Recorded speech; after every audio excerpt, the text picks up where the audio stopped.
सीतापुर गांव में शीला और मीना नाम की दो औरतें पड़ोस में रहती थीं।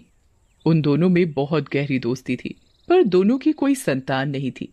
दोनों इस बात से बहुत दुखी रहती थीं। मीना बहन, शादी को 5 साल हो गए, पर फिर भी मेरी कोई संतान नहीं हुई।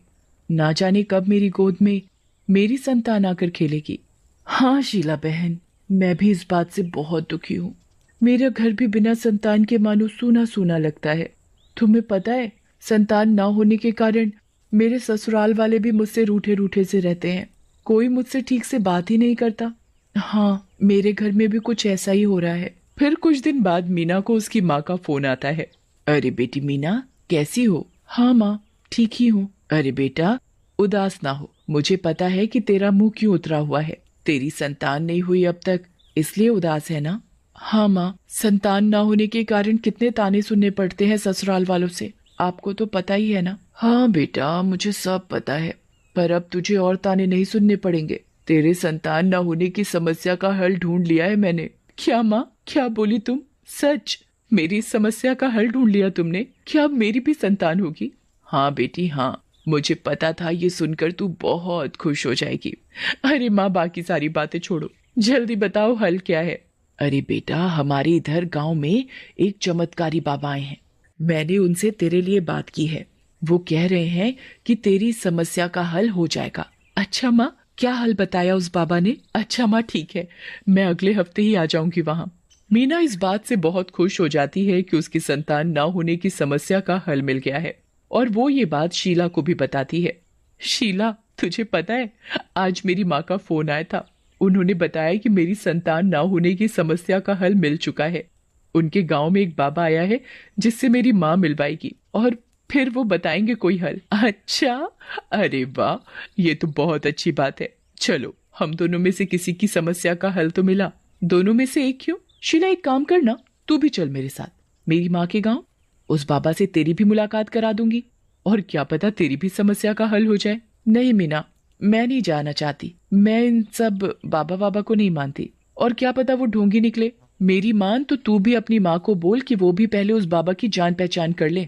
नहीं शीला, ऐसा कुछ भी नहीं है, बल्कि मेरी माँ ने तो ये भी बोला है कि वो बहुत पहुंचे हुए बाबा है। चल ठीक है, अगर तुझे नहीं है जाने का मन तो मैं तुझे जोर नहीं दूंगी। फिर एक हफ्ते बाद मीना अपनी माँ के गांव जाती है, और उसकी माँ मीना को उस बाबा से मिलवाती है। देखो बेटी, मैं तुम्हें ये चमत्कारी चूर्ण दे रहा हूँ, इसे खा लेना और फिर देखना तुम्हारी संतान जरूर होगी। अच्छा, ठीक है बाबा, धन्यवाद, मैं इस चूर्ण को खा लूंगी।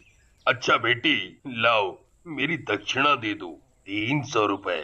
अरे बाबा, ये तो बहुत ज्यादा है। अरे बेटा, इलाज भी तो बड़ा था ना। मीना अपने बटुए में से 300 रुपए निकाल कर दे देती है, और फिर वो अपने घर आ जाती है। उसकी माँ मीना को संतान होने तक यहीं रुकने के लिए कहती है, पर 1 साल तक उसकी संतान होने का कुछ अता पता नहीं था। थोड़े दिनों बाद उस बाबा से संपर्क करने की कोशिश की तो पता चला कि वो तो ढोंगी निकला, और उसे पुलिस पकड़ कर ले गई। मीना इस बात से बहुत दुखी हो गई, और फिर उसने वापस अपने घर जाने का फैसला किया। और फिर वो बहुत उदास मन से जब घर आई तो उसने देखा कि उसकी पड़ोसन शीला के घर एक संतान खेल रही थी। देखने से तो ऐसा लग रहा था कि जैसे कोई नवजात शिशु हो, पर शीला के घर में ये आया कहाँ से? जरा देखूं तो जाके। मीना शीला के पास जाती है। अरे शीला, ये नवजात बच्चा किसका है? अरे मीना, तुम आ गई। ये मेरा बेटा सूरज है। क्या, तुम्हारी संतान? कैसे, कब? अरे बस समझो भगवान की दया हो गई मुझ पर। अच्छा ये सब छोड़ो, तुम तो कह रही थी कि तुम किसी बाबा से मिलोगी और वो तुम्हें संतान ना होने की समस्या का हल बताएगा, और आज तुम 1 साल बाद लौटी हो।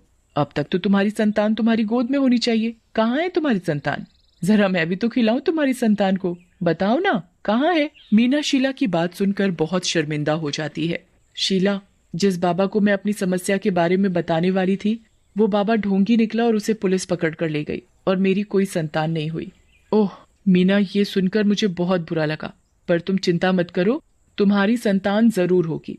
फिर मीना अपने घर चली जाती है, और शीला अपने बेटे सूरज को संभालने चली जाती है। मीना इस बारे में पूरी रात सोचती रहती है कि मेरी 1 साल में कोई संतान नहीं हुई, और इस शीला की संतान कैसे हो गई। मीना को शीला से ईर्ष्या होने लगी। फिर उसने एक योजना बनाई। मीना चुपके से शीला के घर में घुस जाती है और उसके बेटे सूरज को लेकर जंगल की ओर चली जाती है। और फिर वो शीला के बेटे को जंगल के बीच घास में छुपा कर छोड़ आती है और फिर वो वहां से चली जाती है। उसे ये काम करते हुए एक चुड़ैल देख लेती है और फिर वो चुड़ैल सूरज के पास जाती है। अरे वाह, नवजात बच्चे का मांस, इसे खाकर तो मजा आ जाएगा। फिर तभी सूरज अपना हाथ चुड़ैल के गाल पर रख देता है। सूरज के हाथ की छुअन चुड़ैल को शांत कर देती है और फिर चुड़ैल के अंदर एक ममता भाव उठ जाता है। ये बच्चा बहुत अच्छा है। अब मैं इसे नहीं खाऊंगी, अब मैं इसे पालूंगी। आज से मैं इसकी माँ और ये मेरा बेटा। और फिर अगली सुबह जब शीला देखती है कि उसके बगल में उसका बेटा सूरज नहीं है तो वो बहुत घबरा जाती है। मेरा बेटा कहाँ है? उसकी आवाज सुनकर उसका पति प्रदीप भी उसके पास आता है। अरे शीला, क्या हुआ? क्यों चिल्ला रही हो? प्रदीप, हमारा बच्चा, हमारा सूरज यहाँ नहीं है। अरे शीला, यहीं होगा। क्या बात करते हो प्रदीप? सूरज एक नवजात बच्चा है, वो चलना भी नहीं जानता है। फिर शीला और प्रदीप दोनों मिलकर सूरज को ढूंढते हैं पर वो कहीं नहीं मिलता। कहीं पर भी ना मिलने पर दोनों पुलिस में कंप्लेंट करा देते हैं। मीना ये सब देख रही होती है और थोड़ी घबरा भी जाती है कि कहीं पुलिस को ये ना पता चल जाए कि सूरज को उसने गायब किया है। और वहीं दूसरी ओर चुड़ैल अपने बेटे के साथ रहकर बहुत खुश होती है। उसे असली माँ की कमी ही नहीं होने देती। ऐसे ही चलते चलते 10 साल बीत जाते हैं। एक बार वो चुड़ैल किसी हट्टे कट्टे आदमी को खाने के लिए मारकर अपनी गुफा के बाहर फेंक कर अंदर गुफा में अपने बेटे को देखने जाती है। उसका बेटा चुड़ैल के साथ खेलने के उद्देश्य से उसके साथ पकड़म पकड़ाई खेलने लगता है। चुड़ैल उसके चंचल रूप को देखकर इतनी बहक जाती है कि उसे पता ही नहीं होता कि बाहर किसी इंसान का शव पड़ा है। फिर चुड़ैल का बेटा भागते भागते गुफा के बाहर आ जाता है और बाहर आकर उस शव को देखता है। अरे माँ, देखो ये शव कहाँ से आया? चुड़ैल सूरज को जवाब नहीं दे पाती और वो बहुत घबरा जाती है। तभी सूरज को शक होता है। माँ, तुझे मेरी कसम, बता ये शव कहाँ से आया? चुड़ैल विवश होकर सब बता देती है। बेटा, ये शव मैं लाई हूँ इसे खाने के लिए। क्या माँ, तू इंसानों को खाती है? पर क्यों? हाँ बेटा, मैं इंसानों का मांस खाती हूँ क्योंकि मैं एक चुड़ैल हूँ। क्या तू एक चुड़ैल है? तो मैं तेरे जैसा क्यों नहीं? बेटा, तू एक इंसान का बच्चा है और मैं एक चुड़ैल, इसलिए तू मेरे जैसा नहीं। पीछे से चुड़ैल और उसके बेटे की सारी बातें एक गांव वाला सुन लेता है और वो ये सारी बातें पूरे गांव को बता देता है। और सारे गांव वाले एक रस्सी और हथियार लेकर उस चुड़ैल को पकड़ने चले जाते हैं। सारे गांव वाले चुड़ैल की गुफा के बाहर जाकर खड़े हो जाते हैं। ए चुड़ैल, बाहर निकल, कहाँ छुपी बैठी है? हाँ चुड़ैल, अब तेरे बारे में हमें पता चल चुका है। उस मासूम बच्चे को लेकर बाहर आ जा। चुड़ैल अपने बेटे को लेकर बाहर आ जाती है और तभी सारे गांव वाले उस चुड़ैल को रस्सी से बांध देते हैं और उससे बांधकर गांव के मुखिया के पास ले जाते हैं। वहां पंचायत में पूरा गांव खड़ा होता है उस चुड़ैल को देखने के लिए। रुको रुको, कहाँ ले जा रहे हो मेरी माँ को? कहाँ ले जा रहे हो? गांव वाले सूरज के मुंह से चुड़ैल के लिए माँ शब्द सुनकर चौंक जाते हैं। अरे बेटा, ये तेरी कोई माँ नहीं है, ये चुड़ैल है, चुड़ैल। अरे बेटा, तुझे यकीन नहीं है ना? ले, इस चुड़ैल के मुंह से ही सब कुछ सच सुन ले। हाँ बेटा, है चुड़ैल, बता सब कुछ सच सच। अच्छा ठीक है, मैं सब कुछ सच सच बताती हूँ। सूरज उसकी बात को ध्यान से सुनता है। बेटा, तुम मेरे बेटे नहीं हो और ना ही मैं तुम्हारी असली माँ हूँ। मैं तुम्हें जंगल से उठाकर लाई थी। कोई औरत तुम्हें वहाँ छोड़कर गई थी।